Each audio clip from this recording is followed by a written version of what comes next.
Alors, ok, dans cette partie, qu'est-ce que nous devons encore faire?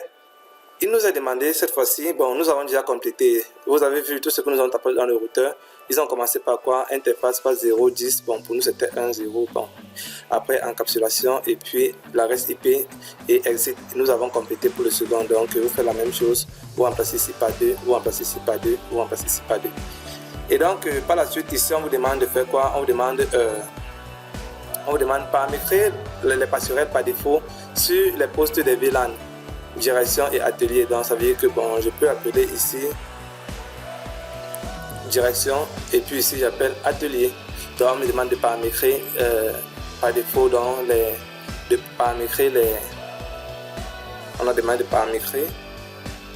paramétrer les passerelles par défaut, donc de paramétrer les différentes passerelles qui vont entrer là. Donc je vais le faire en mode DHCP. Pourquoi? Parce que j'utilise les VLAN. Donc là, je vais créer un pool DHCP dans DHCP pool.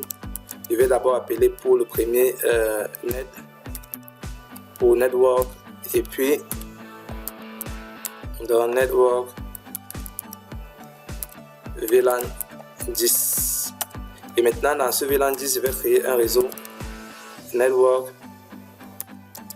192.168.1.0 255.255.0 et là par la suite le default dans le routeur par défaut default router,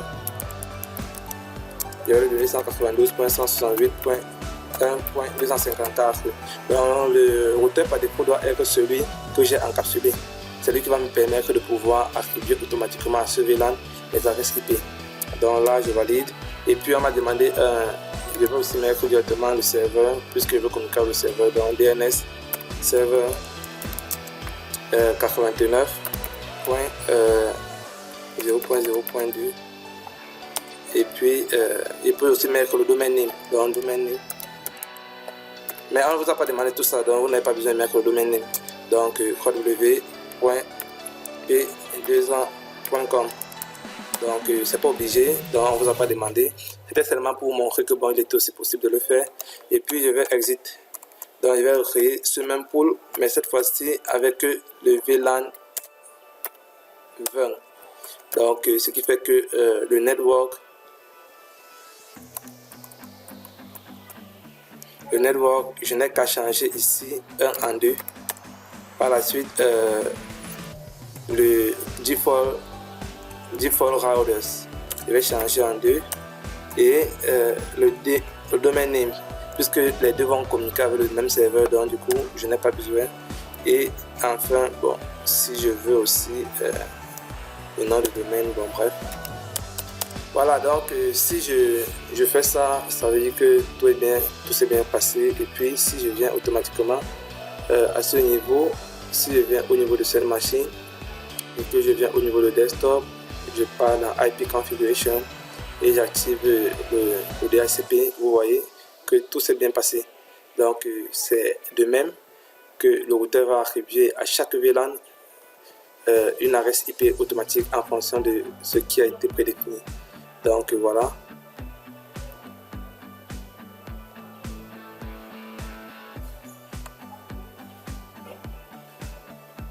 Voilà, donc ici nous avons 2 plutôt.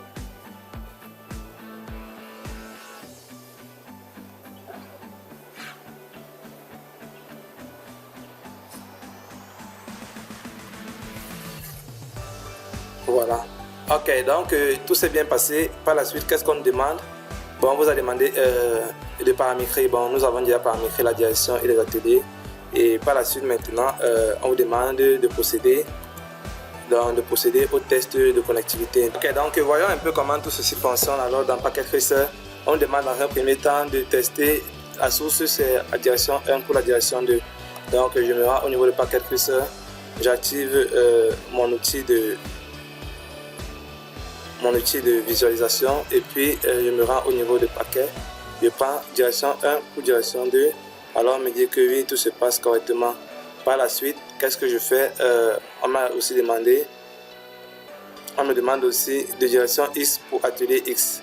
Donc de direction X pour atelier X veut dire n'importe quelle direction, donc n'importe quelle direction pour n'importe quel atelier. Donc je vais d'abord commencer par là, à là, correct, tout s'est bien passé. Par la suite, là, à là, là, à là, voilà, correct, tout s'est bien passé. Par la suite, là, à là, correct, donc c'est ça, direction X pour atelier X, donc voilà, donc cela est bien configuré. Et par la suite, qu'est-ce qu'on demande aussi? On nous a demandé de direction X pour le serveur, donc on veut maintenant communiquer avec le serveur cette fois-ci. Alors ce que nous devons essayer de faire, nous devons essayer de prendre de la direction X, donc de là pour le serveur. Voilà, en position échouée, donc c'est pas possible la communication avec le serveur. Et puis par la suite, qu'est-ce qu'on demande aussi? Atelier X vers le serveur, donc de l'atelier X vers le serveur, je vais prendre de l'atelier X vers le serveur. Bon, pour ça je dois d'abord monter, voilà, voilà, échoué, c'est pas possible. Plutôt ici, échoué, c'est pas possible. Ok, donc qu'est-ce qu'on dit? On nous dit ici de vérifier la connexion à internet, donc le navigateur web pour chaque poste de l'entreprise. Placez-vous en mode simulation, filtrez le protocole ICMP et depuis la direction 1, pinguez le serveur dans la liste des événements. Consultez le format d'écran entre chaque appareil, double-cliquez sur l'événement pour rendre visible le message sur le chemin, puis cliquez sur l'enveloppe et sur l'onglet Inbound PGU Details. Vous constatez la différence entre l'écran émise depuis le port Access et Crank du switch. Donc ici on dit que le fonctionnement des VLAN était bon, là c'est l'explication. Et ici on nous dit bon, ça c'est la reprise, donc ils ont repris ici, donc nous étions à ce niveau. Ici on nous dit que contient chaque crame, donc en fait en réalité nous avons eu un problème. Ici, le message qu'on devait avoir ne devait pas être fait. Donc, ça veut dire que ça devait pouvoir communiquer avec le serveur.